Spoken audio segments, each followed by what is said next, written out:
told your friend you're not okay, and tell me what's wrong and why you never said you felt that way. And guess you're trying to stay strong and fake a smile until I look away.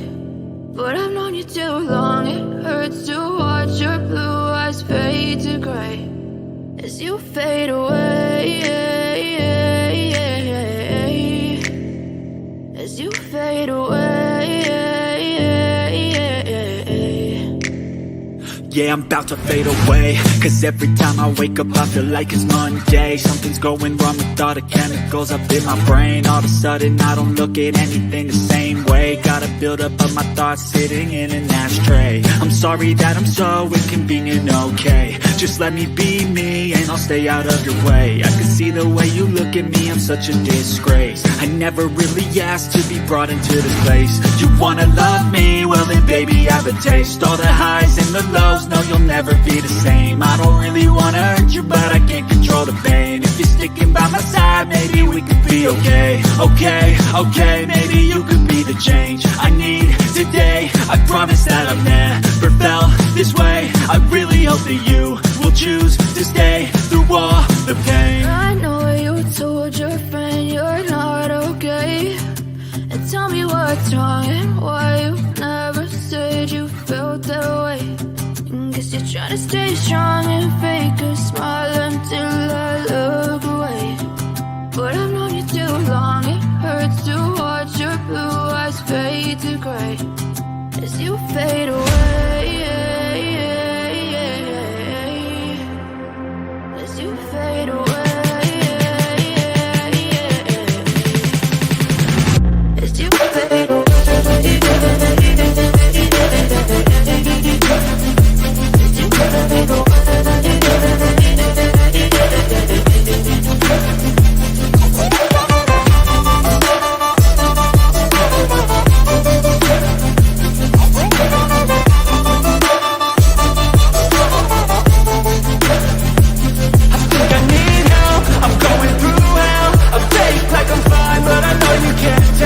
Like nothing I found, my mind overwhelmed. I think that I'm broken, but I hope you can't help. I know I'm not perfect, but some days I feel far more worthless.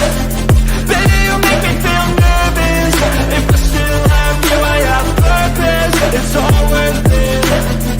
I know you told your friend you're not okay, and tell me what's wrong and why you never said you felt that way. I guess you're trying to stay strong and fake a smile until I look away. But I've known you too long, it hurts to watch your blue eyes fade to gray as you fade away, as you fade away, as you fade away.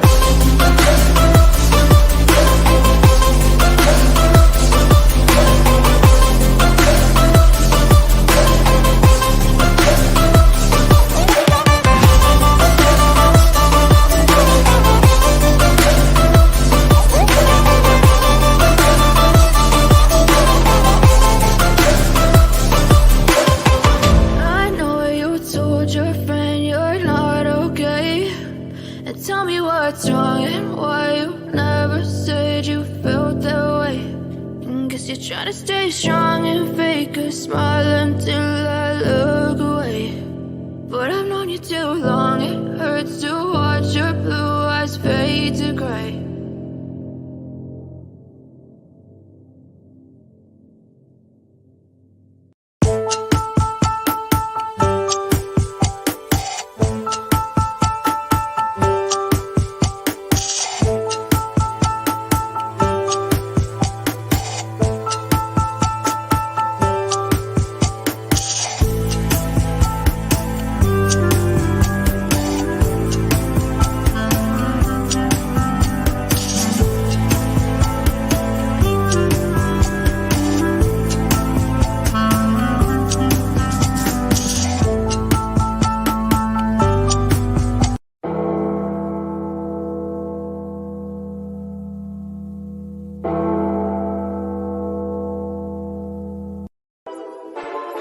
sports all plays.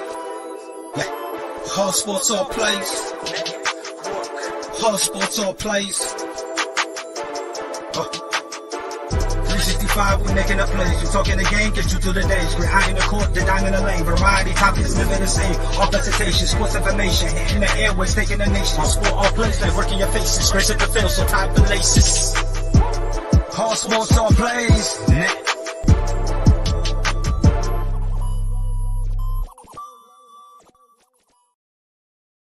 Welcome to Jag Nation. This is Ray Cruz. How you doing, ladies and gentlemen? We're getting ready for week one of Jaguars. So, we got to go up to Landover, Maryland at FedEx Field, where the Washington Commanders will host the Jacksonville Jaguars, week one of NFL 9/11. It can't be no more patriotic than that right there for Jaguar fans. We're getting ready to go all the way up to Washington, D.C., outside of Landover, Maryland, on the other side of D.C. So let me give you a little bit of advice, any Jaguar fans, or if you're watching that show from up there, if you're going to the game, if you're traveling from Jacksonville up there to see the game, be very aware of the traffic. Be very aware of the traffic, of game day traffic. I lived there for about 4.5 years. Traffic is bad. It is very bad up in the D.C., Maryland area. My advice is, if you're going to the 1 o'clock game, you might want to get on the road about 4:30 in the morning. Get up there when the gates open up for your parking. Do a little bit of tailgating. You get there quicker. You don't want to stay in there. The traffic is going to be very, very bad. The game day traffic is always bad up in Landover, Maryland, up in D.C. area, all day long, all week long. Nothing is very true about that. So just advice, if you're going up to the game up in FedEx Field, you might want to leave your hotel room, or you get a hotel room right near the stadium, so you don't have to get in that traffic too bad and too long to get up there. So that's my little tidbits for you today on that. So we're going to get ready to break down the Jacksonville Jaguars going all the way up to Landover, Maryland, to the Washington Commanders for hosts. We're getting ready for NFL Week 1. We'll be right back after these messages, and we're going to start breaking down the Jaguars versus the Commanders. All sports, all plays. All sports, all plays. All sports, all plays. 365, we making up plays. You talking the game, get you through the days. We're high in the court, the dime in the lane. Variety, topics, living the same. All presentation, sports information. Hitting the airways, taking the nation. All sport, all plays, like working your faces. Grace at the field, so tie the laces. All sports, all plays.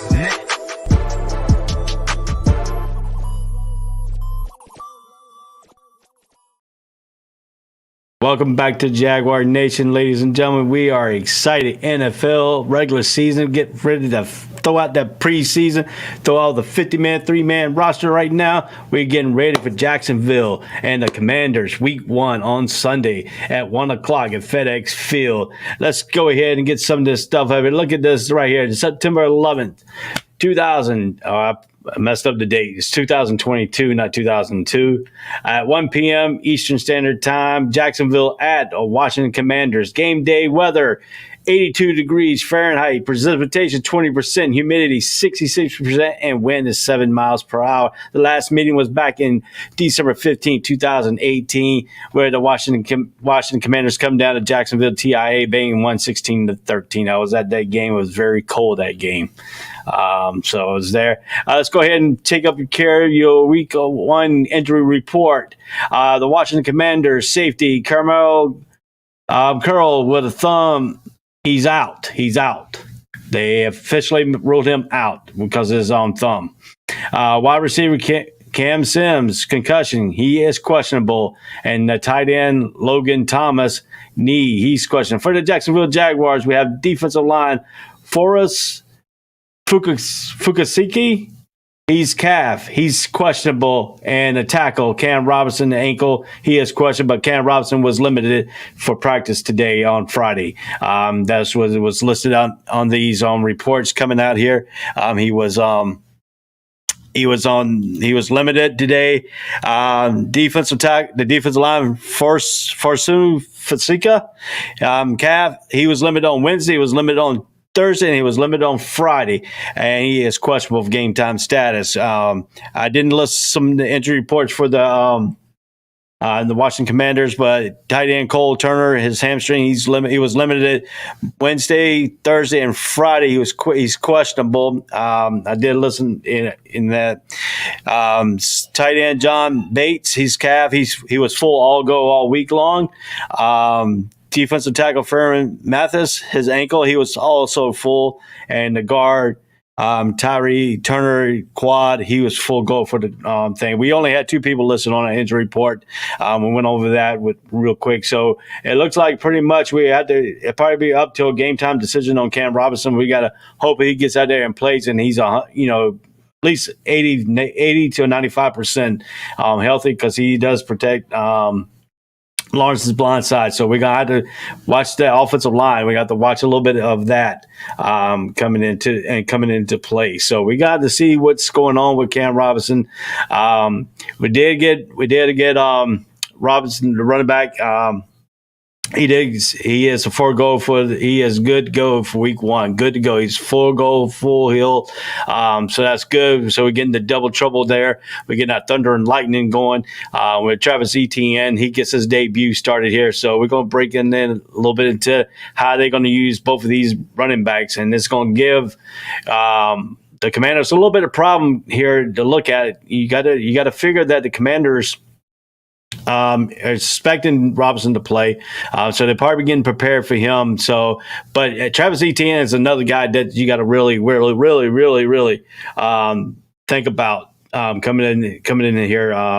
You don't have no style running for him except for the preseason for last year and this year. He has no regular season time, no nothing. He's making his first debut in the regular season. He made his debut in preseason last year. He got hurt last year in preseason and was out for the whole season. So we're going to look forward to having Travis Etienne in the backfield. Lawrence is running mate at Clemson University.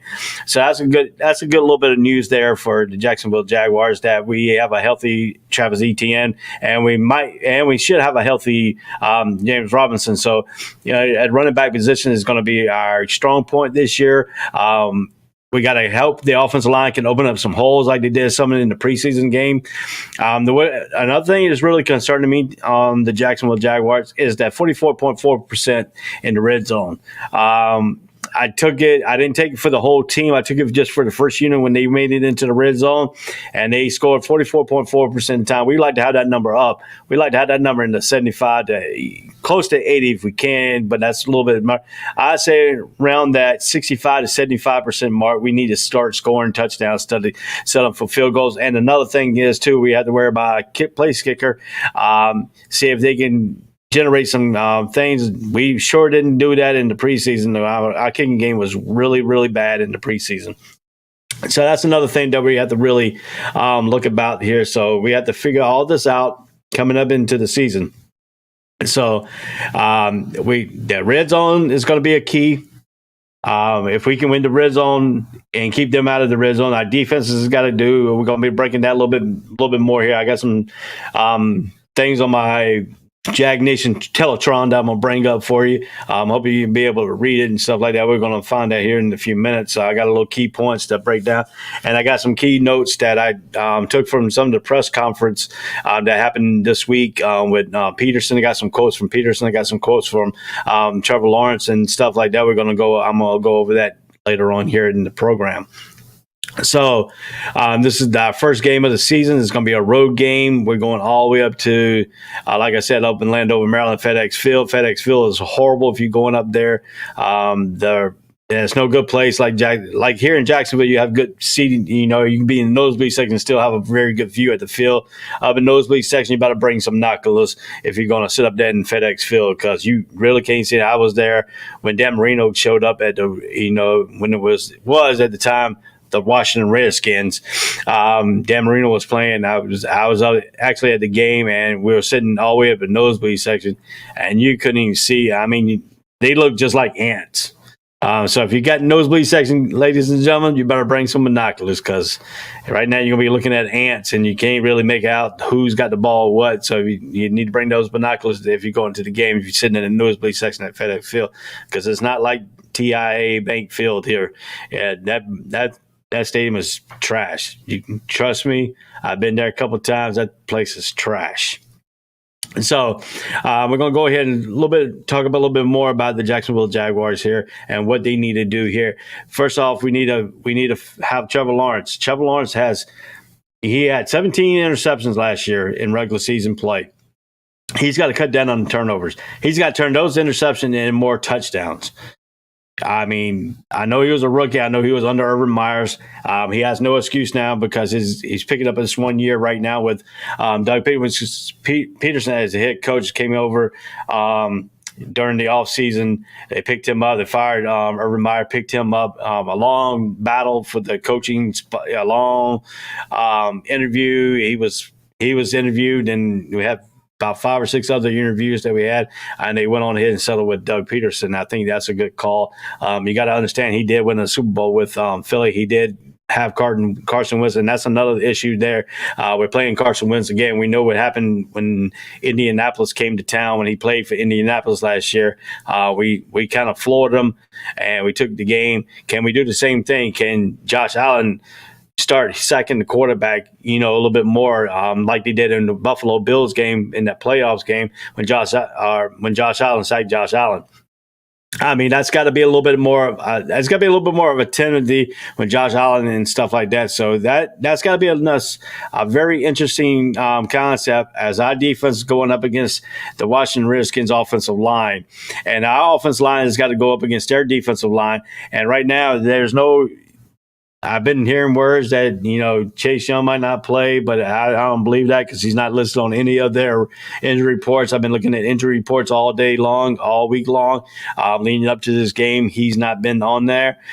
So that's going to give us a little bit of trouble right there. The Commanders' front seven is very stout. They've got the very strong front seven. So we got to take care of that offensive line. We got to win the battle at the offensive line.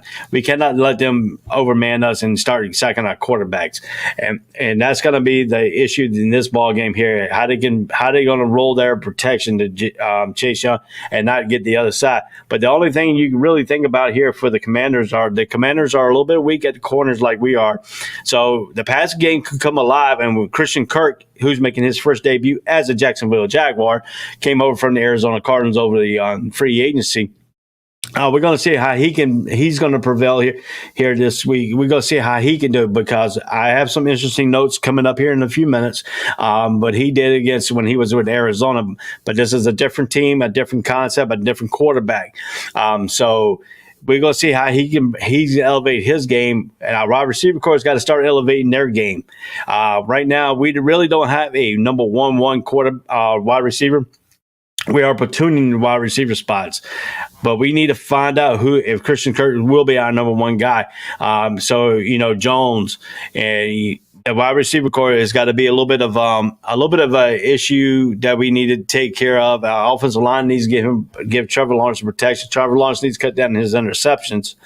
So that on the offensive side that we can move the ball down the field, but we move the ball down the field.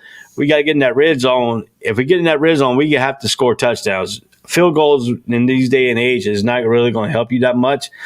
We need to score when we get in that red zone. If we get in that red zone 8 or 9 times, we need to at least score, up to 6 to 7 times out of that 8 or 9. Not go 1 and 9. And then we settle these field goals, and they coming back and scoring their touchdowns. So that's something that we have to really, really, really concentrate on as a Jacksonville Jaguars. Is the offensive line has got to be manhandled. See if they don't get manhandled by Chase Young. See what kind of protection we're going to roll. I think they should get Lawrence out of the pocket a little bit. Not having him instead there, as they Doug, have him move around a little bit, change the spots on the defensive guys. Trajectories, if he moves out of the pocket, that means Chase Young's got to adjust his rush route. That means the corner's got to have to, adjust their routes because And then our wide receiver, if our quarterback gets in trouble, our wide receiver has to come back. You not try to work down the field and not work their way back, trying to get the ball back to them. So they have to create some mismatches. And one mismatch I really, really like to see is our tight end, Ingram. If he stays healthy, he's one of those dynamic tight ends. And that's something that we hadn't had in a while here in Jacksonville.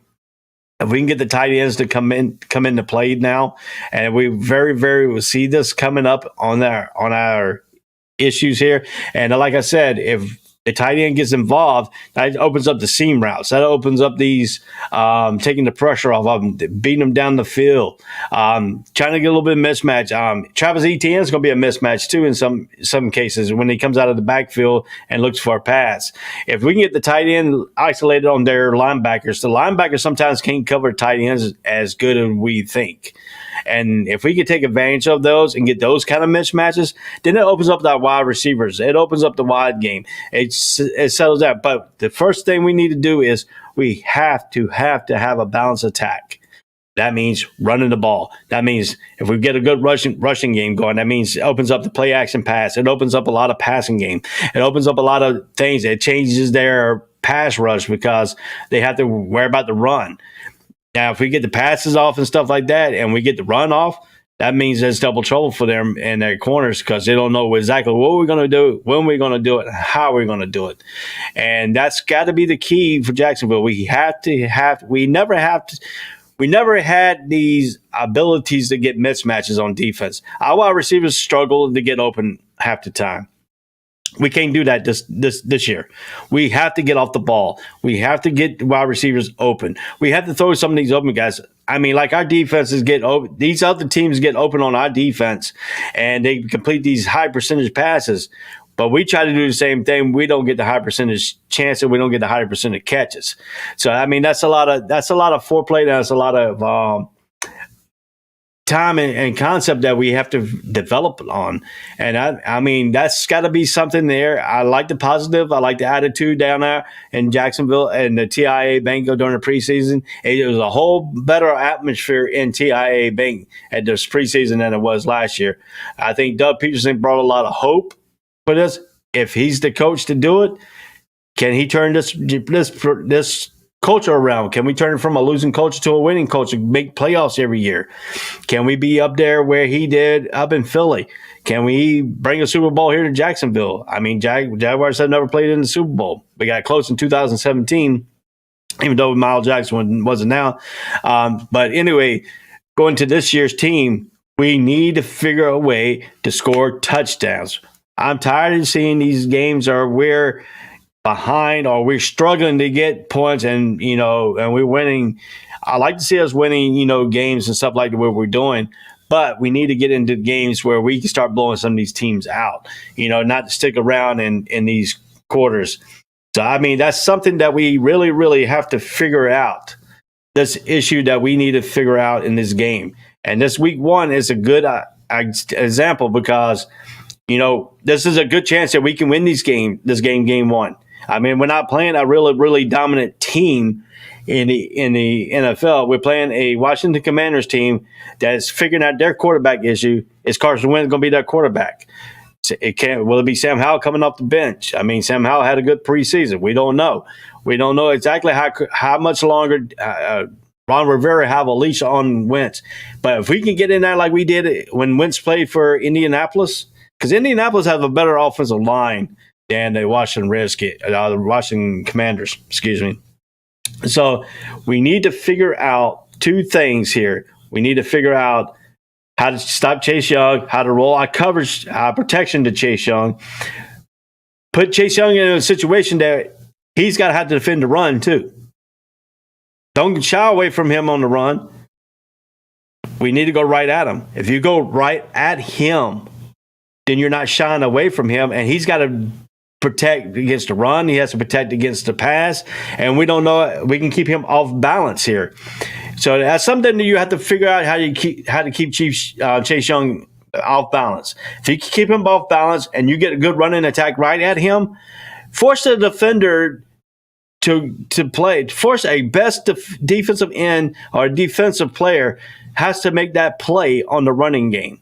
And I tell you for a fact, Lawrence Taylor was one of the best ones that said, if you're going to run at me, I'm going to put you down. If you're going to shy away from me, I'm going to chase you down.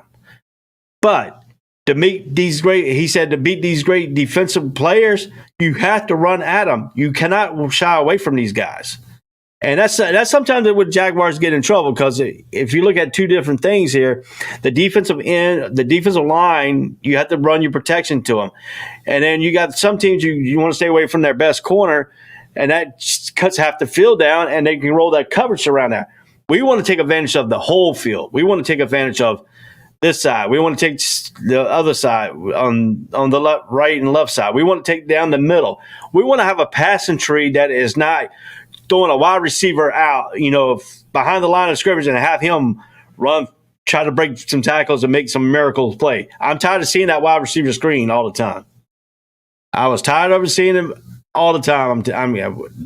That wide receiver screen is good at certain plays when you see a person is playing off a little bit, and then you could do it, and then you could pop something behind him. I understand the concept of that. But the Jacksonville Jaguars are not in this concept where we're going to have a wide receiver blocking for the other wide receiver. We don't have that. So we need to figure out how we can get these quick slants. We need to figure out how we can get the fade route. We need to figure out how we can get the ball down the field 15, 16, 17, 18, 19, 25 yards down the field. These 5-yard passes is good to set up them deep passes, but also the running game is also set up good for the play action pass. So we need to figure out all that right there on that offensive side, and we got to figure out how to take care of Chase Young. We had to figure out how to create our running game. We have to get a running game going in this ball game.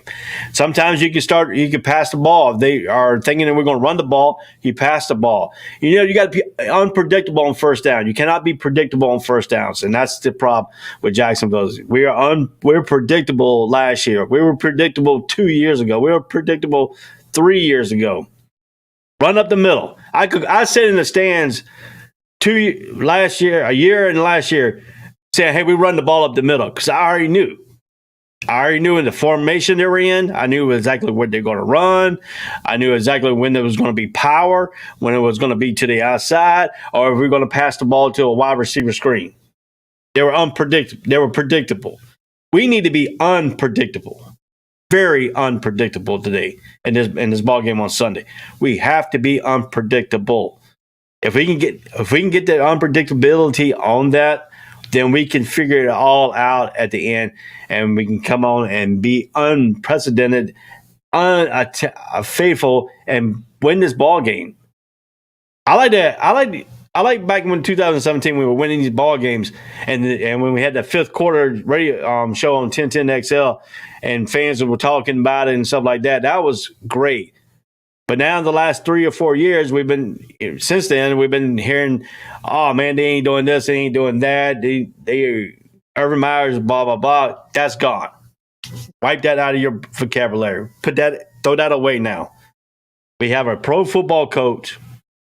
We have a person that won the Super Bowl. We want to see him prevail for the Jacksonville Jaguars. We want to be in the playoffs. We want to be in the Super Bowl. We want to win the Super Bowl. We are tired of this misfortune down there with all the size shows that we had. We're tired of it. There's no size show. The locker room is better. They have more continuity.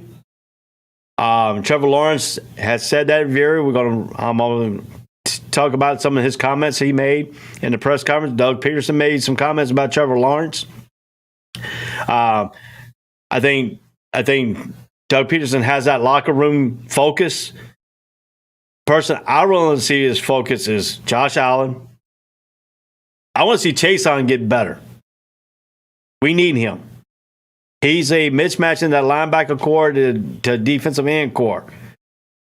Smoot needs to keep getting better. He's getting better and better. He's not highly drafted, but he has shown a lot in this preseason. So we're going to talk about some of the defensive side and stuff like that when we come right back here. I'm going to take a quick break here. Once we come back, We'll talk a little bit more about this breakdown of this ball game, and we're going to see how the Jacksonville Jaguars and some of the comments that are coming up here with Trevor Lawrence and Doug Peterson said later on in the show. So stay with me. We'll be right back. This is the All Place, All Sports. This is Jags Nation. Go Jags. Duval! All sports, all plays. All sports, all plays. All sports, all plays. 365, we making a plays. We talking the game, get you through the days. We're high in the court, the dime in the lane. Variety topics, living the same. All presentation, sports information. In the airways, taking the nation. All sport, all plays, like working your faces. Grace at the field, so tie the laces. All sports, all plays.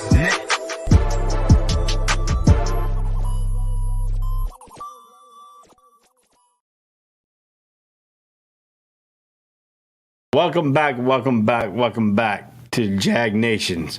We are getting ready. I can smell it, dude. I can smell it. I smell that football in the air, boy. Preseason was just a teaser. Now, this is the things that are counting.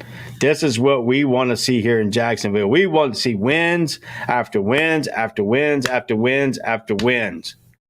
We have that coming. We have that and stuff. So we will see here. Let's go to a little bit of the comments here. That's a fact. Jay Knight said, Jags needs to step up on the Washington defense throat and calls that defense is not going to be good without Chase Young on the field. And that secondary is very questionable since last season. Yeah, Damon Hernandez, I agree with you on that point there. I need Travis Etienne give me everything he got and need some touchdowns from him. I guess he's on your Damien. I guess he's on your fantasy football team. Allen is a monster. Yes, he is. He needs to be that monster. He needs to be that defensive guy. He needs to be like that Dwight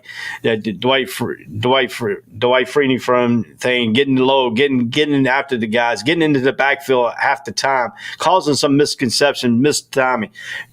Get Carson Wentz. I'm telling you, if you get Carson Wentz hit again, I guarantee you Carson Wentz will not be up to task to stay back there at quarterback. You know, that's the thing. You put pressure on Carson Wentz, he's done. If you don't put pressure on him, then he could be back there all day trying to pick your defense up and your secondary up. So we're going to see how that is coming in to involve here. We don't want to see the Carson Wentz that was the start of the Philadelphia that one year that he was really, really good and got tore his ACL, I guess his knee or something, missed the rest of the season. So we don't want to see that. So, I mean, yeah, I agree with that. Let's see here. Damien, I said, hell yeah, he's on second of my fantasy leagues. Carson will fall like a long chair. Yeah, I agree with you there, Jay Knight. I think he will. I think there's a lot of tension here in Jacksonville that we want to go up to Washington because I think we can win this ball game very, very handily. I think if our secondary holds up, that's got to be a key on our portion as to it. That's our secondary. That's probably one of the weakest vulnerable spots on our team right now. If Les Campbell can get really going on the defensive end and be one that lockdown corner that we drafted him to be, if he could start going and getting that route, then we could have a lockdown corner and then we can rotate some other guys in and hopefully we can hold up. But to take our secondary and make it one of our advantages part, it's got to be up front. Up front has to get pressure on the quarterback. We cannot have a quarterback sitting there taking the whole 4 to 5 seconds to try to pick our defense apart. If you look at it on the defensive side, when you play, it goes all the way back to Pop Warner, it goes all the way back to high school, middle school. What does the coach tell you? The quarterback has 4 seconds to try to get the ball off. You want to take it down to 3. You want to take it down to 2. If you get it down to 3 or 2, then sometimes he will make more mistakes than he would if he has the whole 4 seconds to hold the ball. So that's the key. We want to keep it. We want to keep his at 2.5 to 3. We want him to look over his shoulder every time that he's throwing the ball. We want to we want the linebackers to, get the. I'm very interested in seeing on one of our linebackers, Muma, the kid out of Wyoming. I want to see him. I would like to see what he can do. He looks fast on tape. He had some good preseason games. I like to see what he's going to do in the regular season too. So that's going to be a very, very simplicity. The thing that we're looking for here. We wanted to see how that's going to create into our defense. They're going to give us depth at the linebacker core. We haven't had that in a while. We got to figure out we're thin at the corners. We're thin at the secondary. We want to see how our safeties are going to hold up against their passing attack and their wide receiver and McLaren. Now the Redskins do have a good wide receiver in McLaren. He's their number one wide receiver. So we're gonna have to have somebody on him and keep him engaged, keep him entertained. So that's got to be a key. When we come up in here and we're going to watch this stuff and we're going to figure it all out here, what are we going to see here coming in this game? We're going to see a bunch of stuff. Rob Rivera's defense, he's a defensive-minded coach, so he's going to show a little bit of that fortitude, that estro, that very, very maniac defense. He's going to put a little bit of mixture into it, try to keep our quarterback. He's still in his second year. He's only in his second year. He's still trying to read the NFL defenses. So I have very seldom will see Ron Rivera have something up his sleeve on this case here. So we're going to have to see what Ron Rivera does and how we can react to that. We have to react strong. We have to be a strong team. We have to be strong mentally, physically. We got to have time of possession. If we can win the time of possession, win the turnover battles, and win that red zone battles, we can win the game. That's 4 keys right there. I just named 4 keys for you. Repeat them. We got to win the turnover battles. We got to win the line of scrimmage. We got to win the more possession in the red zone. We got to win that red zone battle. We got to win the turnover battles. That's the keys in this ball game here.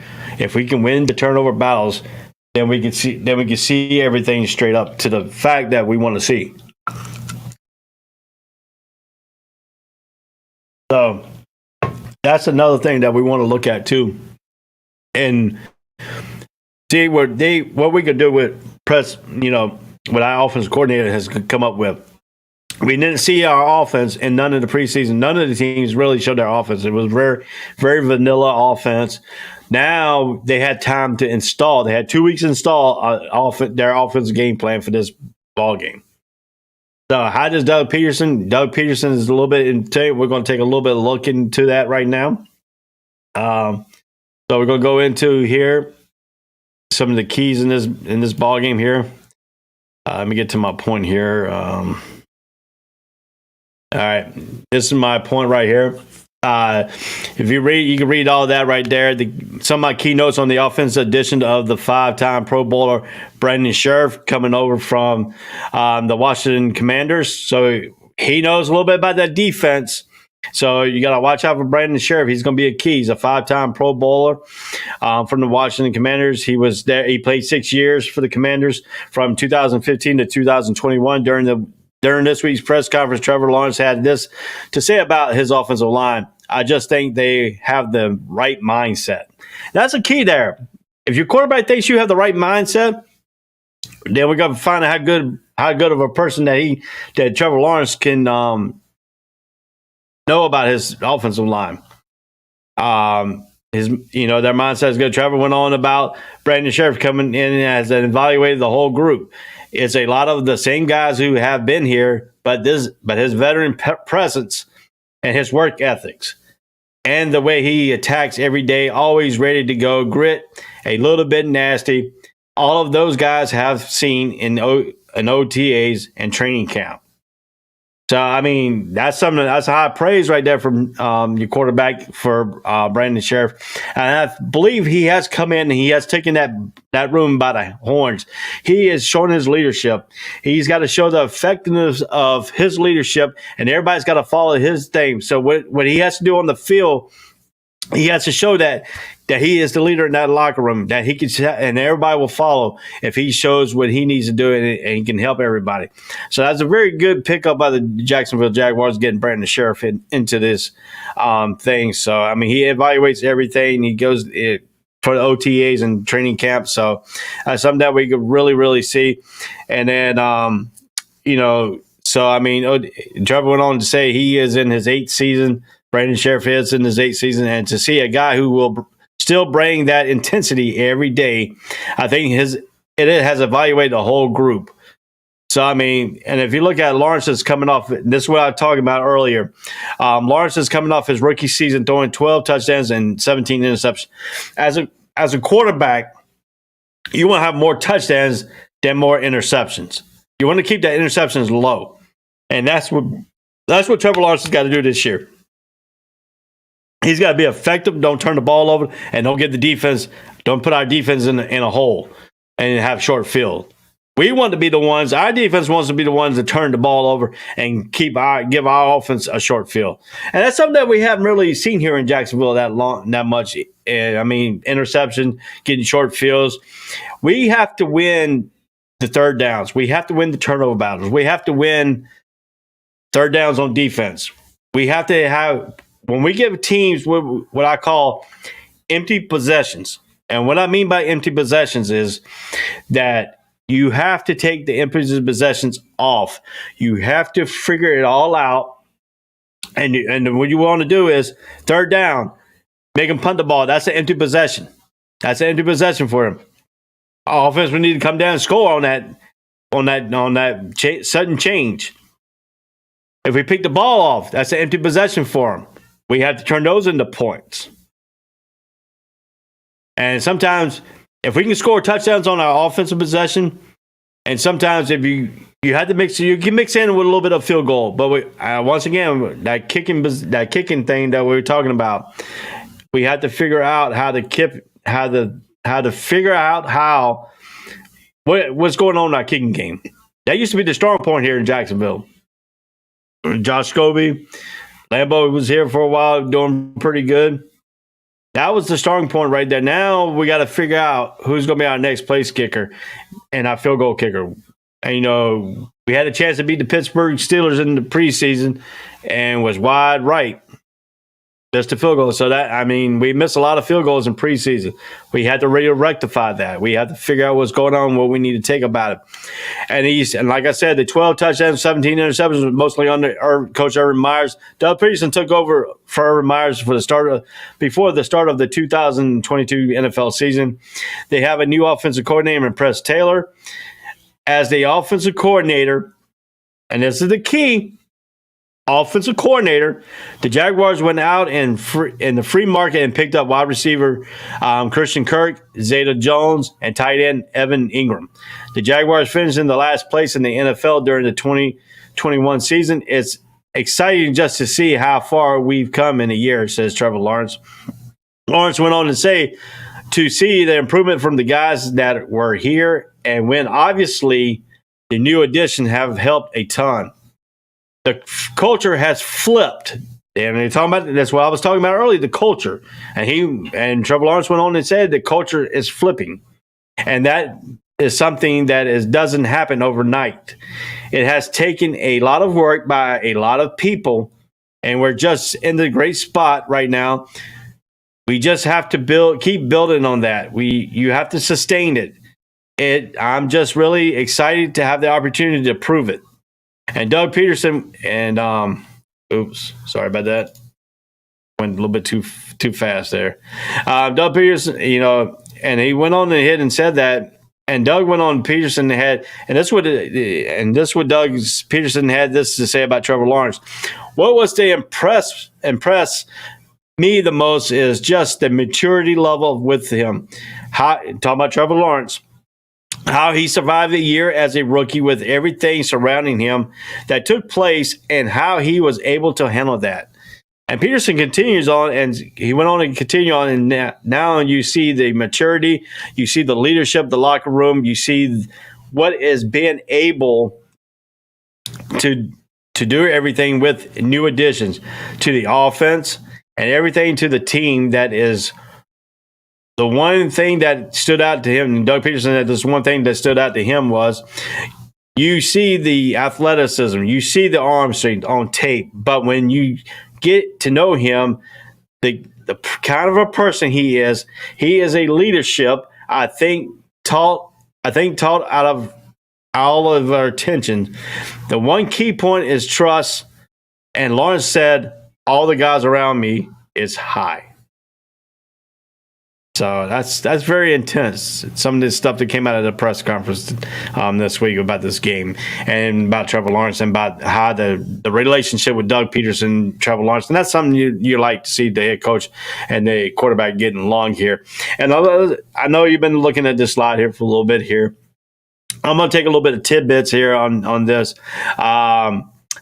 Trevor Lawrence did lead all the last season rookie with 359 completions, third most by the rookie and ranked second with 3,641 yards passing. Another tidbit, we got James Robinson back, his total of 989 scrimmage yards. Travis Etienne, let's talk about a little bit about Travis Etienne. We see what he did in the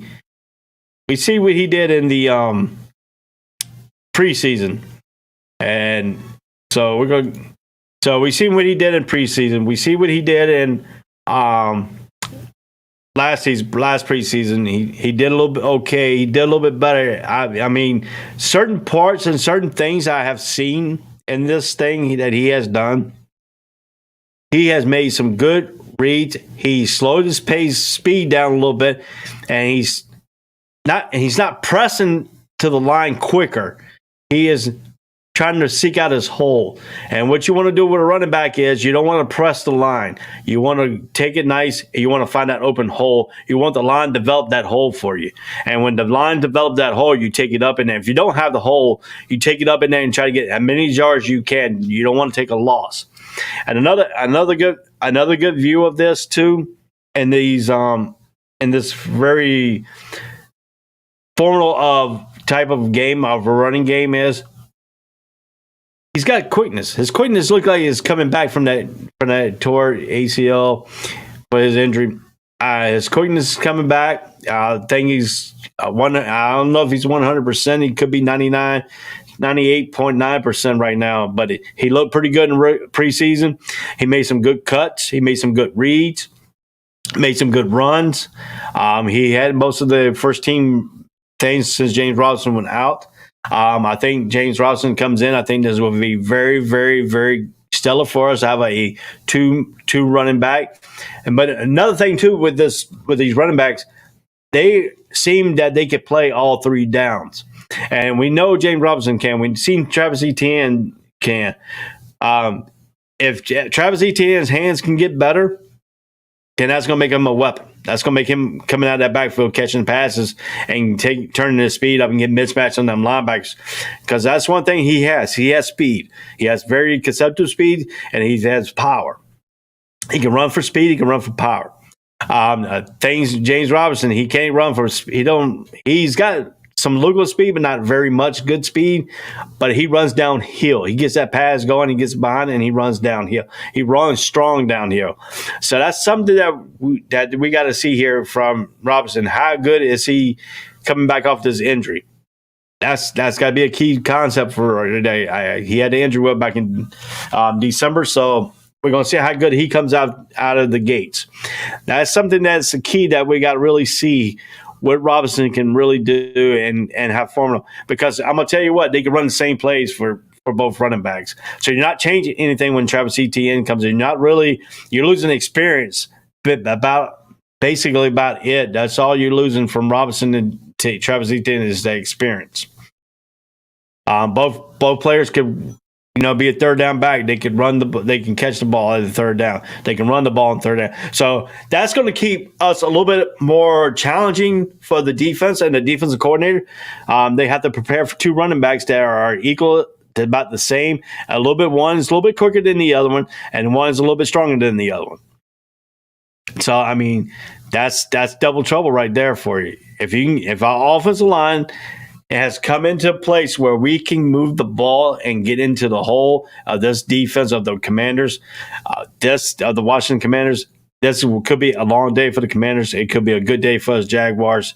But we have to win that line of scrimmage. Point blank. We have to win line of scrimmage on defense. We have to win line of scrimmage on offense. We have to keep Chase Young out of our backfield. We have to keep McLaurin on the thing, make them go somewhere else, and we have to keep Carson Wentz on the run. That's my key. That's the key thing. We have to keep Carson Wentz on the run. We cannot let Carson Wentz set up and pass the ball on us like we have done in the past. So I would like to see some blitz. I would like to see some speed packages for the defense. I would like to see some press coverage, some man-to-man, some zone. Mix it up. We cannot be this vanilla. And the one thing I really really hate sometimes is we don't press. We don't get our wide receivers don't get up on their wide. Our corners don't get up on their wide receivers. They let them have a free run. And half the time when you do zone coverages and you give them a free run up the line of scrimmage, your corners are now in a disadvantage because the time has not been mixed up. That timing has not coming off. You jam them half the time. When you jam these wide receivers, you cut the timing down. You cut them off their timing. The quarterback's not on sync. I know we didn't have corners that could do it. Put pressure on them and man to man. I understand that, but if you got to mix them up, you cannot be sitting there and letting the coach upstairs. All right, they're playing the zone defense. Let's run them quick. 5-yard and in. That 5-yard and in is now turned into a 15, 16, 17-yard completion. What we call the yak. Yards after catch. We have to get the receivers on the ground. And when we get down into third downs on defense, we have to get them off the field, not let them pick up the first down. Jacksonville has been, over the years, good about that. Giving the other teams first down, put our defense out there even more. Our offense has to pick up third downs. We have to put pressure on the Commanders, and we have to make them feel like they cannot play with us. Yes, it's hard to do because they do have some good defensive players in Chase Young. They do have not very good dynamic. They have one good safety. He's a speedster, but he's a backup. But he likes to pick the ball off, and then when he picks the ball off, you got to chase his butt down and put him on the ground. Trevor Lawrence has got to. He's got to read the field. He's got to see the field better this year. He has to have a big time out. And I'm tired of these people, national media and all that. I've seen reports saying, oh, he's going to be the next Brett Favre. He ain't got there yet. Leave him alone. National media need to leave him alone. Let him be Trevor Lawrence. Let him learn the position. Let him become the dominant force that we think he can be. He had a pass last year. This year is his first year out of a real NFL coach. We're going to see how Doug Peterson can do for this guy. We will see a real Trevor Lawrence if we're going to see a Trevor Lawrence this year. We understand the second year normally is a slump year for the rookies coming in for their second year. It's called the second year slump or the thing. So we know that we know that for a fact. We know how that's going to be a very diabolical thing. So I mean, that's something that we got to really look at and coming up in these things. So let's go here. Let's go something here. The Jacksonville defense. If you look at it, Josh Allen's got to be a force. I want to see his sack totals this year from last year with 7.5 sacks and a career 12 tackles for losses in 2021. I want to see that up a little bit more. I want to see that in the 10.5 sack range. I want to see him having more than 18, 19 tackles for loss. I want to see those numbers keep going up. The linebacker Forsay Alocuna makes a Jaguar debut. He led the NFL last year with 192 tackles last season with Atlanta. Most of by a player in a single season since 2000. He had 12 tackles, a sack in the last game versus Washington in 10-3-21 with Atlanta. There's another guy here we got picked up on the defensive side. I would like to see him getting involved a little bit too. We picked up players in the past that really did good for other teams, and they come here and don't know what went on in their mindset. I don't know if it was Urban Myers. I don't know if it was Doug Marrone. I don't know if it was just coming to Jacksonville and getting in the heat. I just don't understand when we get players that did halfway good with the other teams that come here and they don't do anymore. They don't progress anymore, or they de-progress. So that's another thing. I want to see Trevor Walker, our first-round draft pick, showed up in preseason. He showed up on tape. That's unprecedented. When you see him on tape showing up from the first game in the Hall of Fame against the Las Vegas Raiders. He showed up in that game. He showed up on the tape. I sit there and said, wow. He showed up on every preseason game. He has shown up. Now we're going to see when the lights really come on when it counts. That's going to be a key there. Can he make the plays? Can he fill the void? And what we want to do is the defensive line's solely position is keep the offensive line off our linebackers. We need to do that. Our defensive line needs to do that. Keep the linebackers flowing into the hole and meet the running backs in the hole. Excuse me. DeAndre Key makes Jaguars debut. He had a career high of 6.5 sacks and 5 total tackles for loss with the San Francisco 49ers in 2021.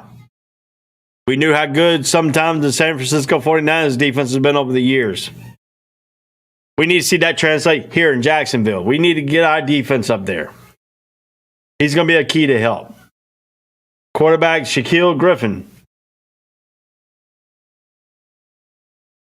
In 2020, he had a good game he had 2 pass defense, and interception in the last 2 games versus the Washington Redskins, the Commanders. So, I mean, that's a little bit thing too. What I want to see out of this whole thing is, we want to see how,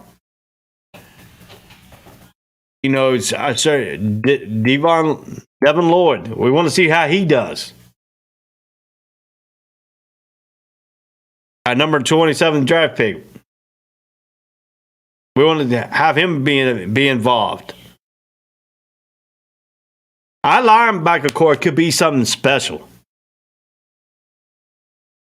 here in Jacksonville.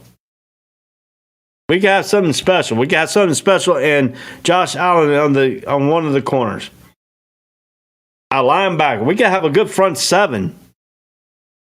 Now we need our corners and our secondary play to that advantage, play up to that point. That's something that we really want to see here.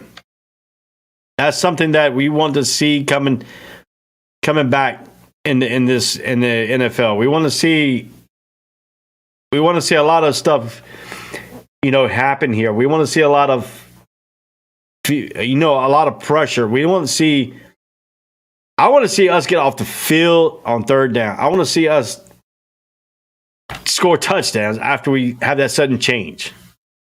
I want to see us attack deep. I want to see us be gusto, not sit back and be pessimistic, not sit back and be vanilla, run the ball on first and second down and try to take your hope. We need to win on first down. We need to get 5 to 6 yards, 4 at the minimum on every play. So if we come up with third down, we want to be third down and short, not third down and long after 5 yards. We want to be 3rd and 2, 3rd and 3, 3rd and 4. Because they have to respect our running game, and they can know if we're going to pass the ball. But if you get them 3rd and deep, 3rd and long, half the time we're not going to make that first down because our wide receivers don't go beyond the chain. They run a slant. So we need to change that mistake. We need to have our guys go down the field and give them a good percentage. We got to start breaking away from these corners. Our wide receiver has to start breaking away from these corners. We cannot keep putting pressure on our quarterback, trying to have him hold on to the ball, and bad things can happen for sacks, fumbles,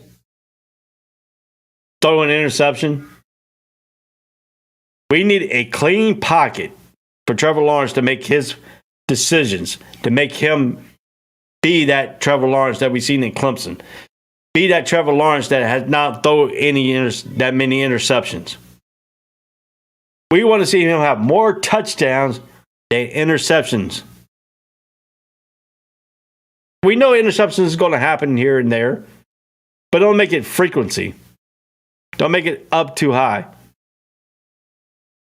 But my thing is, how is we going to simulate? How is this going to do? Now, my problem is, if we get Carson Wentz in trouble and Ron Rivera pulls him, are we going to be ready for the backup quarterback?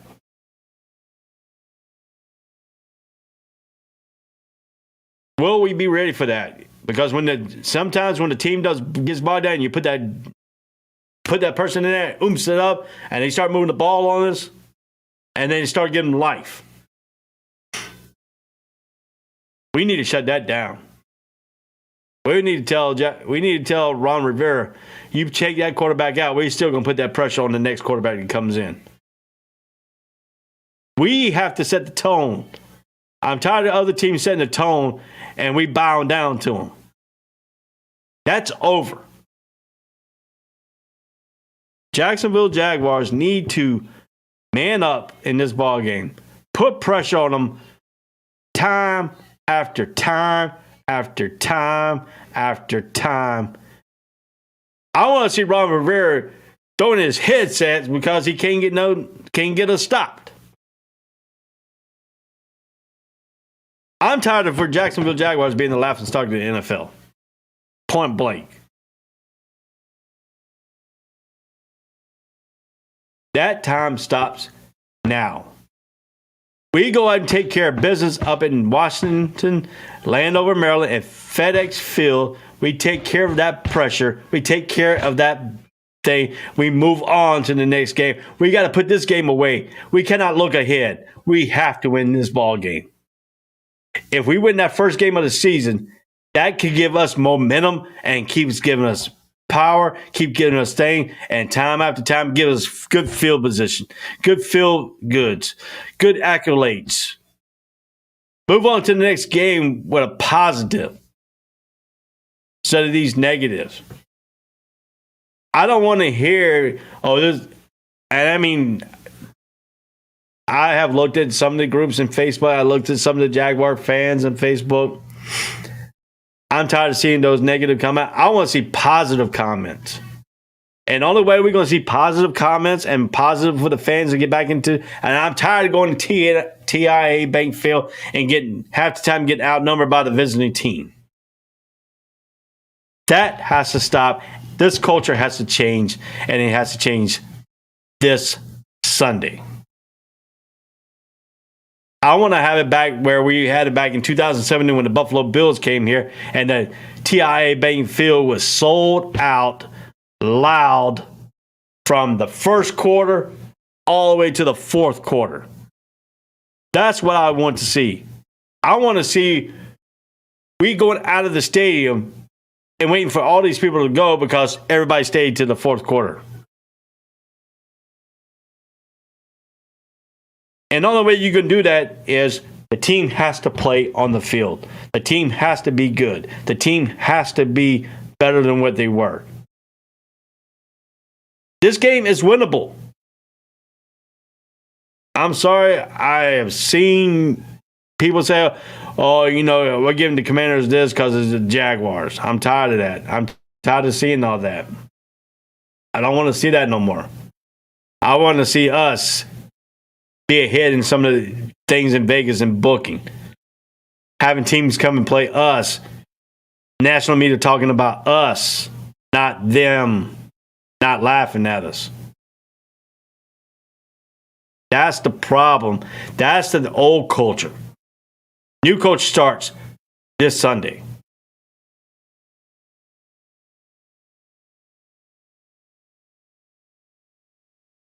It starts this Sunday. And the only way you can really do that this Sunday is we have to put pressure on them. We have to take the pressure. We have to very, very, very seldom go 3 and out. We have to keep moving the ball down the field. We have to keep doing stuff. So I'm going to go ahead and take another quick break here on the Jags Nation. This is the Jacksonville Jaguars All Access called Jags Nation on the All Sports, All Place Network. Be right back. All sports, all plays. All sports, all plays. All sports, all plays. 365, we're making a plays. We're talking the game, get you through the days. We're high in the court, the dime in the lane. Variety, topics, living the same. All presentation, sports information. In the airways, taking the nation. All sport, all plays, they working your faces. Grace at the field, so tie the laces. All sports, all plays. All sports, all plays. Network. We on top of our game. All sports, all plays. All sports, all plays.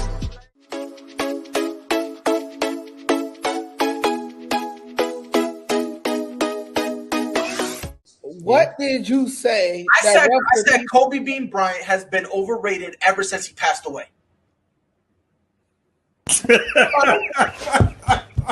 Now, I'd say they could lose about 4, but I don't see them losing 5. You know what I mean? All sports, all plays. All sports, all plays. All sports, all plays.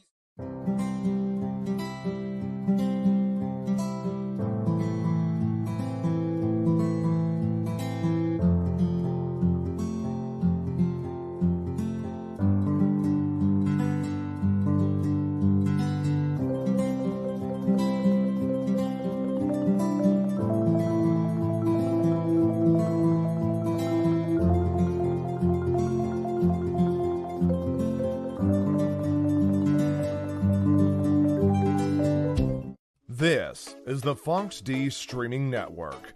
Register to come on our channel at foxdnetwork.com.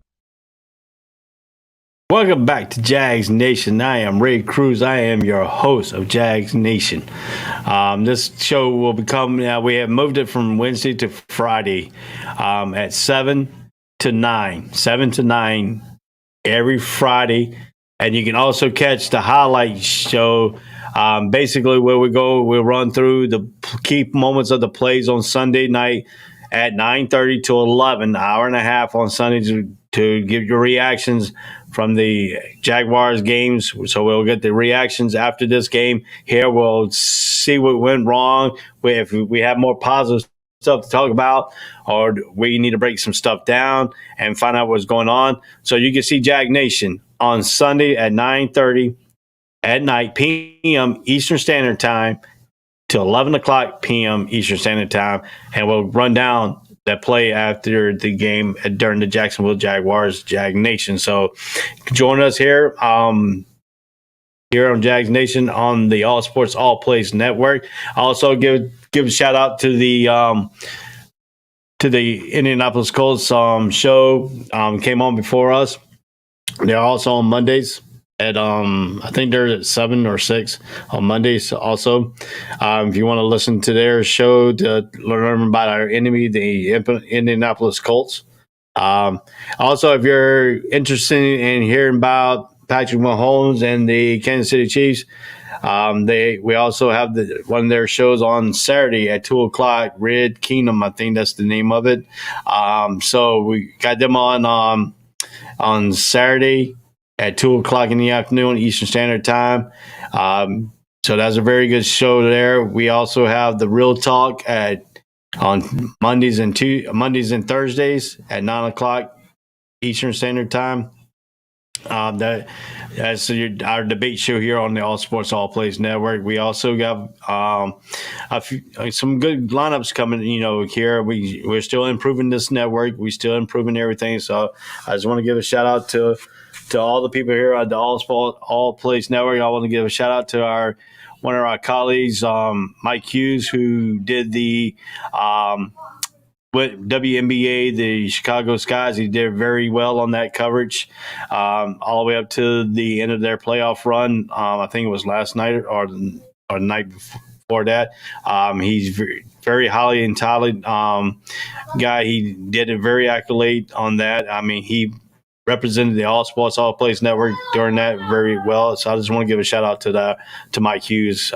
We have so many more analysts on here that we're going to have up in the running here. We got some good ton new shows. Hopefully we're coming out. I will be doing a Tar Heel called Heel Nation. I'll be starting that up probably about 2 to 3 weeks. I'm still working on some concepts and trying to get that show, so that's coming out. So let's get back to talking about the Jacksonville Jaguars here in this very volatile, very upbeat thing first week. All teams, the Jacksonville Jaguars, are all 0-0. Let's take the next step and go 1-0 after week 1. The Jacksonville Jaguars. We need to do that. We need to be that complacent. We need to be that mistake. We need to be that perfect in every entity. We need to have that identity. We need to be that team that people are talking about. We want to be that surprise team. I don't know how many we can surprise, but we want to be the team that goes up to Washington and not lose our road game. We need to take some of these road games. And when you get a good concept, a good team, you can win at home, you can win it on the road. But you want to win most of your home games and you want to win your road games. You don't want, sometimes it's hard to go undefeated. I understand that. I understand that concept. But my mentality, my thinking is Jacksonville needs to have that same mentality. Think you're unstoppable. Think you're the unmovable objects. And that's what we got to really, really, really, really sink our teeth into that. That's something that we really need to sink our teeth into that. So we need to see that how that's going to be doing here. Let's continue on here. We talked about that already. So let's go ahead and I want to bring up some more stuff about this here. Let's talk about the Washington Commanders, our team that we are now going to talk about. This is the enemy on week 1, 9/11. At 1:00 Eastern Standard Time. FedEx Field is the mission. It's the war. This is where we need to conquer. We need to go and conquer FedEx Field and the Washington Commanders. And the only way you can really do that is you see Carson Wentz, the quarterback, will make his Washington debut. He passed for 3,563 yards and 27 touchdowns versus 7 interceptions for a quarterback rating of 94.6. Rating with the Indianapolis Colts in 2021, his third career season with the 25th plus TDs and 5th career season with 3,000 plus passing yards. He is the first of the active quarterbacks since Aaron Rodgers with 10 or fewer interception 4 of the past 5 seasons, 10 minutes starts per season. So we know what he did in that game at the Indianapolis Colts games against the Jacksonville Jaguars. And we're hoping that that's going to be That's going to be the thing that we want to see again this year. So, I mean, understandable. There's been some scrutiny, some things about Carson Wentz in the past. I think he will fold under pressure. I think that's a little bit of things that we really want to hope that our defense can force him to do. We want him to surrender to us. We want him to wave the white flag. That's something that we want to see. We want to see him waving that white flag. That's got to be the thing that we really want to see him is waving that white flag, and that's very methodical.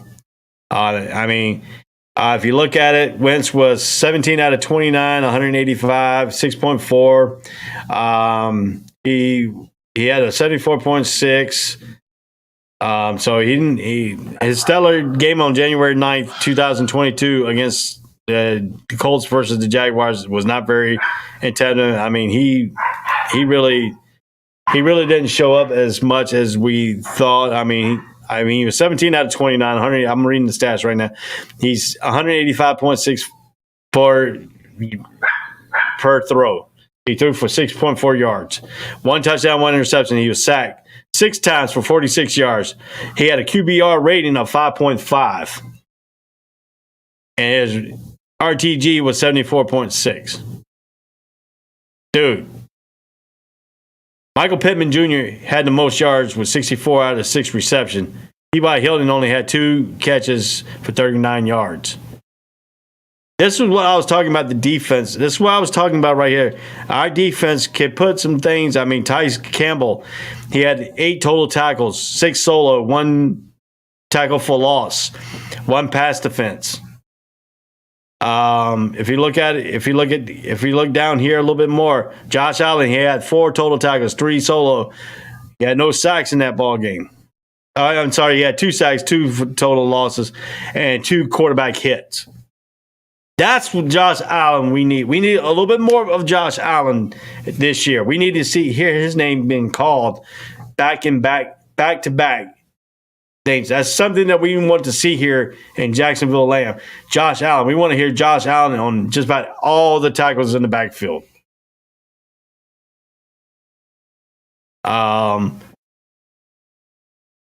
I mean, if you look at, Dewan Smoot, I mean, he didn't do too much. He had 1 total tackle, 1 solo tackle, 1 sack, 1 tackle for loss, 1 pass breakup, and 1 hit on the quarterback. That was his sack. That was that. I mean, the kid from Syracuse, Andre Cisco, he had 4 total tackles. He had 1 solo tackle. He had 1 pass breakup. I mean, that's something that we want to see here in Jackson. We want to hear. This is what we want to do. We need to have that way against Carson Wentz. We need to keep Antonio Gibbs. He had a career high. He had a career high of 1,331 yards from scrimmage, 1,037 yards rushing, 294 receiving. We need to keep him on the contain. We cannot have him coming out of the backfield and running and catching the ball on us. We have to keep him contained. That's what we need to do here. We need to contain that. We need to contain the other running back, J.D. McClaskey. He is one of the 3 running backs with Austin Eckler and Alvin Kamara with 120 receptions since 2020. And another guy we need to keep under control is wide receiver Terry McLaurin. He led the team with 77 receptions for 1,053 yards and 5 touchdowns in 2021. He is one of 7 players with 75-plus catches, over 1,000-plus yard reception yards in each of the past season. And then they got the wide receiver Jalal Dotson, was selected number 16 overall in the 2022 draft. So we have to put that wide receiver core in doubt. We have to put that in mind of Carson Wentz. We have to keep the 2 running backs under contain. We have to contain their offense. We have to win this war on Sunday. Yes, I said war. This is a war. This is a Jacksonville Jaguar war. At the end of the day, when the zero strikes all zeros in the fourth quarter. We want to see the Jacksonville Jaguars with the most points and win this ball game. Come back to Jacksonville with a big win. Yes, every win is going to be a big win for us. Because that one win is taking us one step closer to the game of goals that we are setting for ourselves. If you ask me, how do you see it if our goal is being met? And it's always coming back to me, to my late football coach. He passed away about 3 or 4 years ago. I still remember what he said there and told the team. I know it's high school and it's different from the NFL. I understand that. But sometimes his thoughts of mine, it's more mentality to getting you up to that point where you're playing college ball, trying to get up to the NFL, and he always wanted to instill stuff into you. And what he instilled into us is, you never give up. You never sell yourself short. You always believe that you are the person that's going to take control of a game. And he's also said that you don't sulk after you lose. You play the game to win the game. You go out there and give it all your all. And that scoreboard will reflect that you gave all your all. And what I mean by reflecting is, if you lose by 1 or 2 points, you gave your all for that game. If you lose by 2 or 3 touchdowns, you're not giving your all. And I think that's what Jacksonville did the last 3 seasons. They're not giving their all out there. They get down after that 1 loss. They get down after 2 losses. They get down after 3 losses. Yes, I know the losses are negatively, but we need to turn that negativity into a positive now. And that's something that we really, really need to do here. We need to turn this stuff and turn our thoughts into where we are going to say our offensive lineman needs to have their mindset to say Chase Young is not going to destroy us. The Washington Commanders defense is not going to destroy us. We're going to take control of that line of scrimmage. Our running back's going to be over 100 yards rushing. Our wide receiving core, we're going to have passes to 5 or 6 different wide receivers and running backs, tight ends. We need to have even Ingram being healthy, because he is going to be the one problem that teams are going to have problems with, because he's a tight end, because he can block and he can catch the ball and he can play out in the wide receiver. He is a hybrid tight end. He needs to stay healthy. If he can stay healthy, we're going to be where we need to be. And Trevor Lawrence is going to have a relief valve when he gets pressured.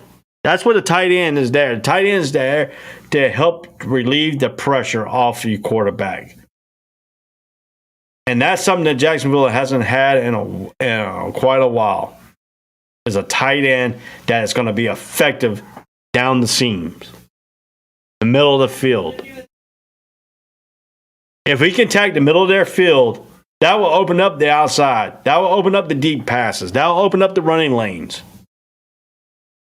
If we run the ball hard, that opens up everything. Because you could throw a play action pass and boom, you got a wide receiver striking down the field by itself because that corner looked back in the field because he thought he was going to run the ball. Because we ran the ball successfully. That's something that you have to think about in your reality of when you watch football. Football is a brutal sport. Yes. People are going to get hurt. That's why you have to have that mentality. That's why you got to have that person next man up. They have to be ready when they get called upon. And that's something that Jacksonville Jaguars hadn't had depth in, when having somebody to come in and replace somebody else. We need to have that person or people, the offensive line, humming. Our running backs hitting the holes hard when it's there. not dancing to the hole, the inside to go up there and it closes on you. The running back need to hit the hole hard, get down into the red zone area, and pound the football in. Passing, we need to pass. We need a passing tree. We need a tree that at outside we're going to pass the ball down the line of scrimmage to a wide receiver screen, and hoping that other wide receiver will block the corner, and we get about 5 or 6 yards out of it. We need to do more than running the freaking slants. We need to fake the slant and go deep and have a quarterback to get the ball deep to us. That's something that we need. That's something that Jacksonville Jaguars need to do. And that's something they need to do on this defense here. And I mean, if you look at it right here,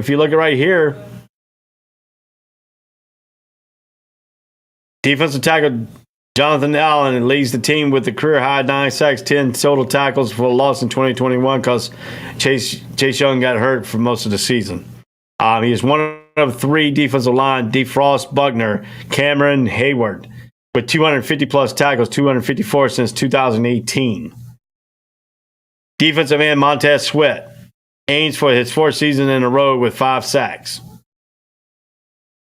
We don't want that to happen. The linebacker from North Carolina, Colt Holcomb, led the team with career highs of 142 tackles and a career high of 16 pass defense last season. Had 10 plus tackles in 4 of his final 5 games in 2021. This guy is a tackling machine. I seen him in college. He came in as a walk-on in college. Earned his playing time in Carolina. Now he's turned himself into an NFL pro.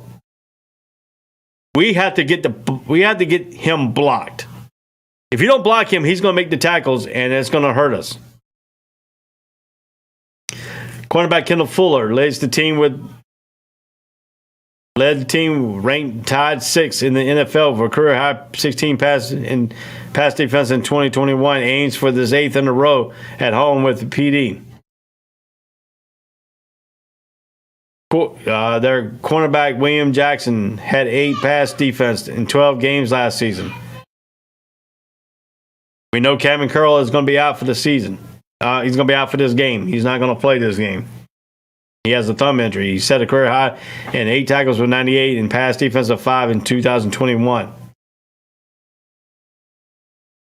Their safety, Bobby McCain, set the highs in tackles, 63 pass per year, 9 interception 4 last season. So I mean, if you look at all that, stuff here, and this is the breakdown of the game again. The Jacksonville Jaguars, I messed up on the date. Shoot me. Send me a note. So I mean, that's something that you really want to see this stuff. So I mean, that's something that we need to. That's something that Jacksonville Jaguar needs. That's something that Jacksonville Jaguars wanted done here. That's a little bit of things that we want to see that Jacksonville needs to do here. So what do we need? Like I said, the 4 keys I think in this ball game is we need to win time of possession. We need to win the offensive line. We need to win the defensive line. We need to win the turnover battles. We need to win the 3rd down conversion. Need to win the red zone. We need to score touchdowns. We need to have a field goal kicker can be reliable if we need to win the game on a field goal. We need to block Holcomb. We need to make Chase Young irrelevant if he plays. Like I said, he's not listed on the injury report. We don't know exactly what his style, his play is. Is this a ruse for them to think he's not going to play until we won't prepare for him? That's a mistake. We need to prepare for everybody. We need to prepare for everybody. We need to sit here and think about it. What is our mindset when we left Jacksonville? How was our practice leading up to this game? Because you practice the way you're going to play when the lights come on. Yeah, some people are better practice players than game players when the lights come on. But that needs to stop. You need to be a good player from practice to games. You need to have what you practice lead you up to games. You have a good day of practice, you have a good game. You have a bad day of practice, bad day in the office. We don't want to have bad days in the office here in Jacksonville. So that's something that we really need to keep focused on our minds. Game preparation. Did our corners watch the film? Figure any keys, any giveaways that the wide receiver does to give what they're about to do. What are your keys that you look for? What's Trevor Lawrence's keys on the defense? Are they going to tip their hand if he knows where they're going to be in a zone? If they're going to be man-to-man, man coverage? Are they going to be too high safeties? Are they got a blitz package in? Does the offensive line have the right call, the right protection, the right everything? Can Trevor Lawrence make a right read and change it up at the line of scrimmage if he don't like the play? And get him into a better play.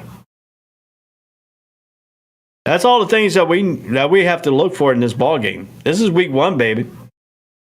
This is right here will set you in time to keep going ahead and ahead.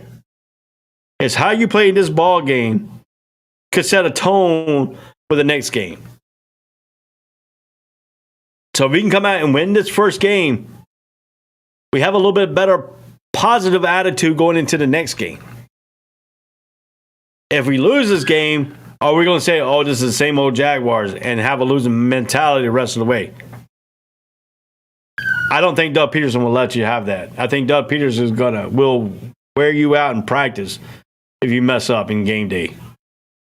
I think Doug Peterson will hold you accountable. I think this room is a little bit better. I think the locker room is a little bit better. I think the cohesive of this team is a little bit better.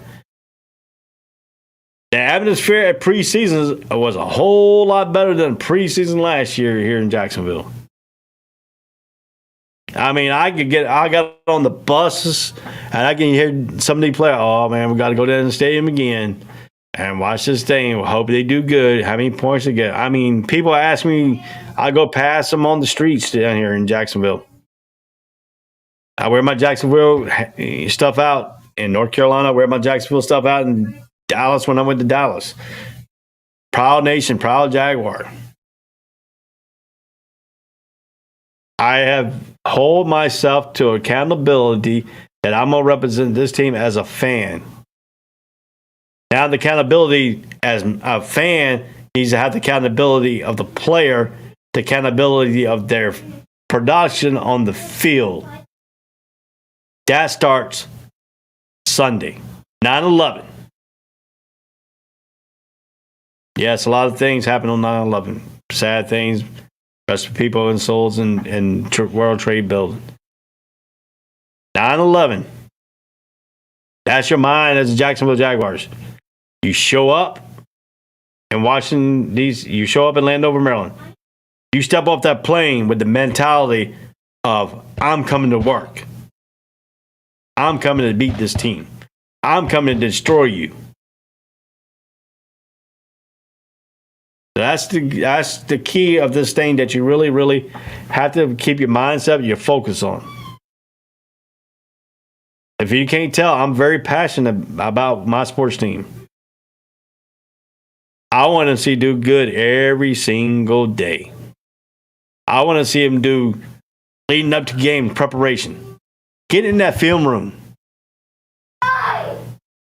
Peyton Manning lived in the film room. We know we ain't got no Peyton Mannings here in the thing. But Trevor Lawrence needs to learn how to break down films. He needs to learn how to break down his play. He needs to learn how to break down the protection. He's got to know what that offensive line has got to do. He's got to steer that car. Just think about the offensive as a car. You're steering that car to oncoming traffic. You want to be the aggressor. You want the one to be playing chicken. You want the ones that you're playing chicken with to fall off the road as you're moving straight forward. Don't flinch. And when people don't understand what I'm talking about, yes, we used to play chicken with cars. We used to go right at each other and see who's gonna turn the car first, who's gonna flinch. Take that reality. Jaguars don't need to flinch. Jaguars need to move forward, move the obstacles out of the way, get to that end zone. We want to see this for touchdowns. We want to see 6 on the board. We want to see the extra point. The only time we want to see the kicker is when he had to kick the extra point. That's the only time that we want to see the kicker. So I'm going to take one more break here, and then we'll come back, and we'll finish up this thing here. This is Jag Nation, Ray Cruz on the All Sports All Place Network. So we're going to get ready here. So,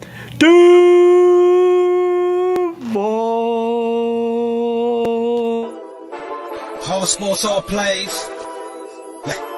All sports, all plays.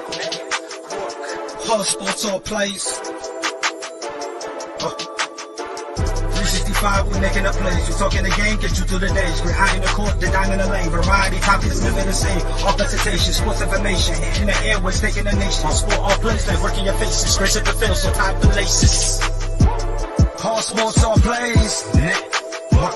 All sports, all plays. Network. We on top of our game. All sports, all plays. All sports, all plays.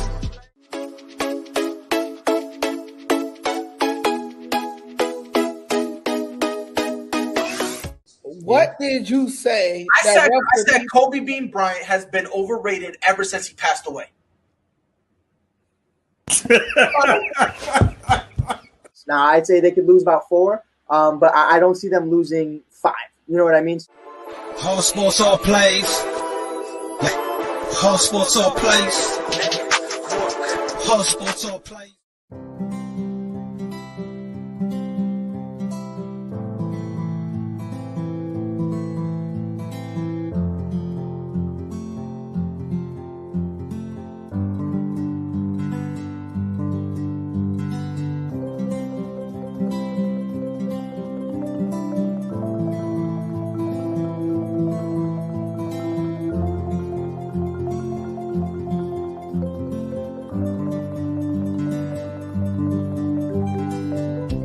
This is the Fox D Streaming Network.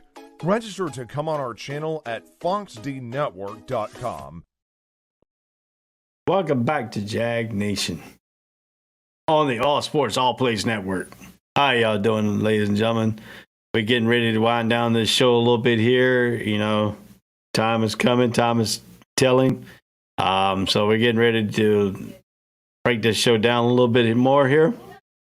I got while we was on the commercial break, I found some things interesting on the internet here.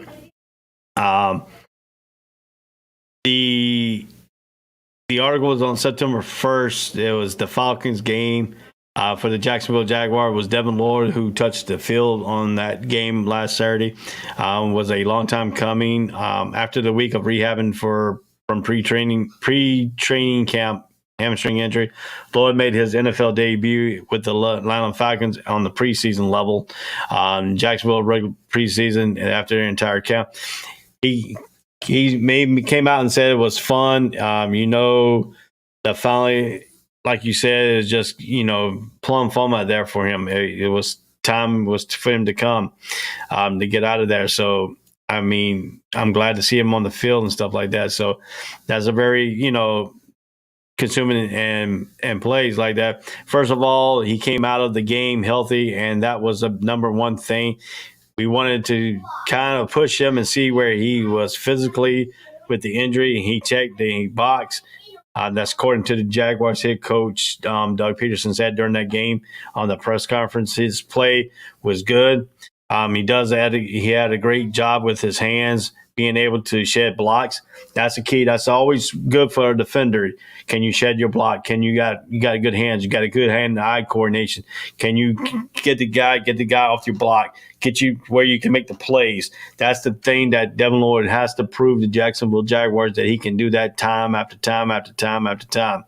And if he can do that, the defense is going to be very, very competitively in games. That's something that the Jaguars have to do. They have to be very passionate on defense. Defense is a reaction game. You have to be good on your reaction. You have to find the ball carrier when you're the linebackers. That linebacker has to flow to the right direction, not guess wrong. The linebacker gets one hole wrong, that running back's gone about 15, 16, maybe 17 yards. You have to guess right. You have to be great. A linebacker position, you have to be great and anticipate. You have to anticipate your offensive move. You have to see something on game film that you can attack and you got the advantage on. That's something about the young kids, coming into the NFL. They have to come here and think. They have to think and learn. Take in what you see on game films. You got to learn how to break down games.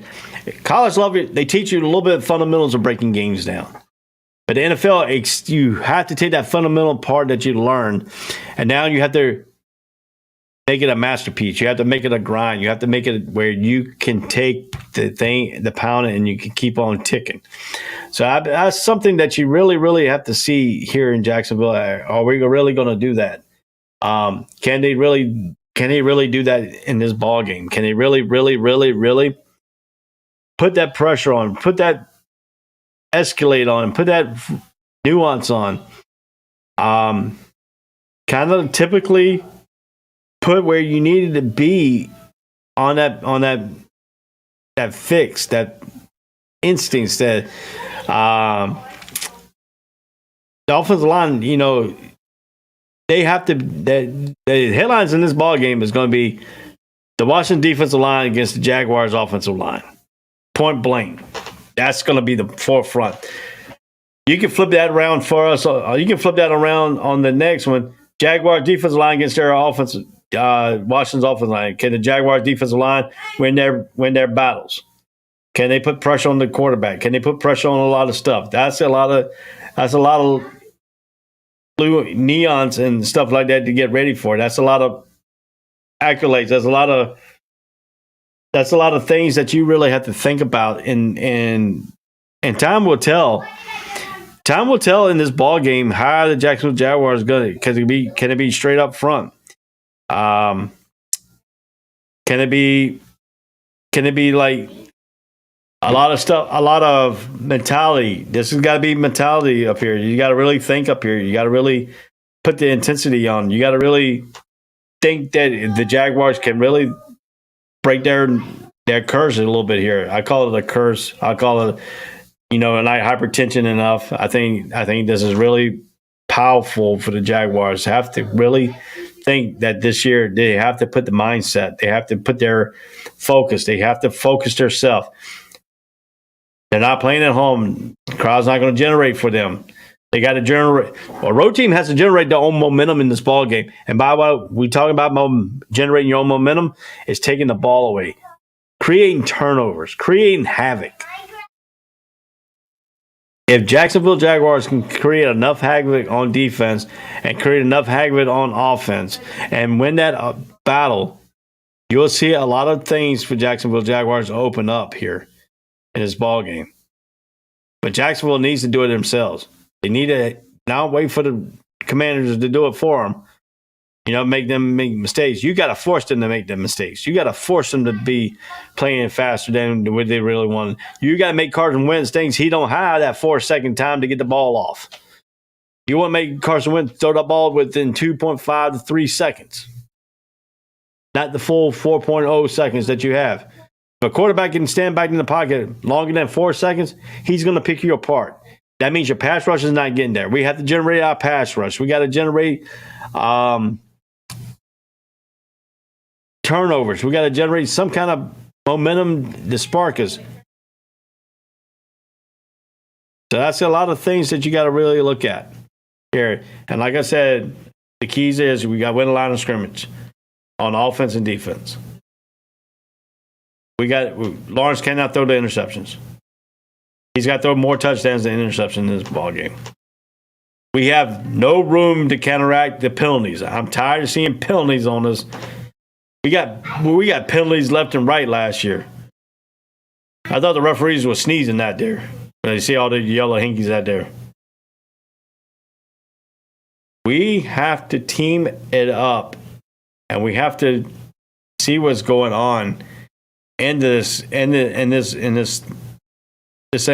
mean, we have to see what is going to be our motivation here. One motivation is play for the fans. Second motivation is be that team. The third motivation is we have to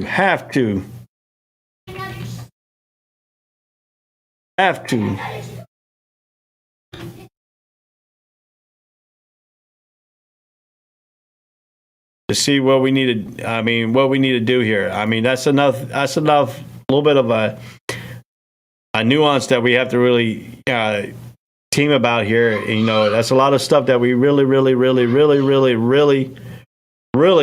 need to figure out. That's something that we have to figure things out and have to figure out how to win this game on the road. If we can win this game on the road, this is going to help us out going down to the next game. Next game is against Indianapolis Colts here in Jacksonville. So, I mean, we could possibly come out of this 2-0 in the first 2 weeks. But it takes this week to get that rolling. It takes week 1. One win in week 1 can mean a lot to this team. I mean, a very lot to this team. So, I mean, that's something that we have to figure that out for us and stuff like that. So that's got to be what we need to see, what we need to think about here in this thing. So I mean, you know, we're coming to the end here a little bit here. I know it's a little bit early, but we're going to leave weight here at 9:00 on the All Sports All Plays Network. Big game, James Buzz. That's coming on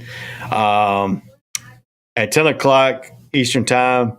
Is All Sports All Plays After Dark, and then at 11 p.m. and 12 p.m. 12 a.m. is the Gonzo and the Judge show. So if you haven't seen none of those three, stay tuned on this network here. It's a very, very good shows. They're excellent shows. They put on a good product here and stuff like that. So like I said, the Horseshoe Talk came on before us. That's all about the Indianapolis Colts. Let's see here. Tomorrow show, let me run down a little bit of the tomorrow show. We have the All Sports All Play College Breakdown show from 9 to 11 to 12 o'clock to get you ready for the kickoff of college football tomorrow. So tune in to, I'm on that. I'm one of the hosts on the show. Dre Montez is my co-host. Very interesting things that we put on together. We're very cohesive unit. So you want to just go ahead and stay tuned for the All Sports All Plays College Breakdown. That comes on 9 a.m. and leads you all the way up to college kickoff. At 2 o'clock, the Red Kingdom is the all Kansas City Chiefs talk show there. If you want to listen to about anything about Kansas City Chiefs, if you want to there. At 8 o'clock, it's unscripted at 8 p.m. Eastern Time. So that comes on at 8 p.m. Eastern Time. That's everything on Saturday for us. Sunday. Let's run down a little bit of Sunday here. At 10 o'clock, 10 a.m. Eastern Time, it's the Touchdown Crew. That'll get you ready for the NFL. They're our NFL pregame show here. A very good crew, very good intel thing to get you ready for football for the NFL first week 1. See, the NFL don't have that week 0 like college does. This is week 1. At 8 p.m. is the All Sports All Plays Network podcast. Very good show. That's from 8 to 9:30 Eastern Standard Time. And you will see the Jag Nation back on there at 9:30 to 11 o'clock. We'll be breaking down the week 1 of the Washington Commanders and the Jacksonville Jaguars after the game reaction. So stay with us for that on Sunday. And then, so we have a very good lineup this weekend. Stay with us. My name is Ray Cruz. This is Jag Nation. Peace out. I'd like to go ahead and say one thing, and one thing only, that the Jags fan knows what it is. Duval! All sports, all plays. All sports, all plays. All sports, all plays. 365, we making the plays. You talking the game, get you to the days. We're high in the court, the dime in the lane. Variety, topics, living the same. All presentation, sports information. Hitting the airways, taking the nation. All sport, all plays, like working your faces. Grace at the field, so tie the laces. All sports, all plays.